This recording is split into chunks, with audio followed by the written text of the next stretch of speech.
శ్వాసను లంగ్స్ నుంచి కంఠం వరకు బంధిస్తూ అంతర్కుంభ బంధనాలు సేమ్, శ్వాసను మాత్రం లోపటే ఆపుతా ఉన్నాం.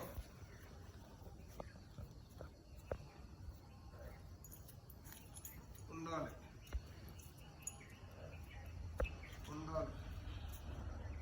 మెల్లమెల్లగా బంధనాలు రిలీజ్ చేస్తూ శ్వాస వదిలేస్తూ ఇలా మరొక ట్రై చేద్దాం. అగైన్ బాహ్య కుంభ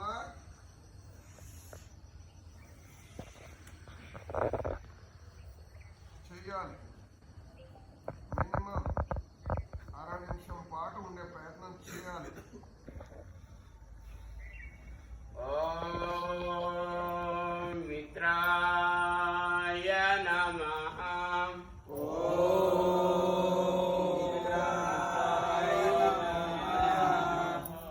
వెరీ గుడ్. నమస్కారం. నెమ్మదిగా భుజాలు విడి తీసుకొచ్చి చేతులు పైకి తీసుకొస్తున్నారు. పైకి వచ్చిన తర్వాత భుజాలు బంధించాలి. చేతి వేలు 5 కల్పిన స్థితిలో. ఇప్పుడు శ్వాస తీసుకొని చేతులు ఆకాశం వైపు పెట్టండి. తాగండి.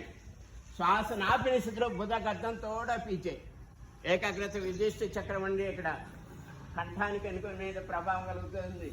ఆకాశ ప్రాప్తి చెందిస్తున్నారు.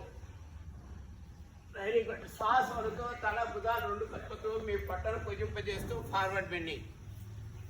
2 చేతులు నేల మీద పిక్కలు పట్టుకుంటూ నుదురు మోకాలు తాకించే ప్రయత్నం. జఠరాగ్ని ఉత్పత్తి అవుతుంది ఈ భంగిమలో.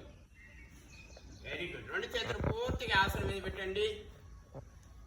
పాదాలకు ఇరువైపున. ఇప్పుడు శ్వాస తీసుకొని కుడికాలను లాగి పెడుతూ వెనక్కి తీసుకెళ్ళండి. Right leg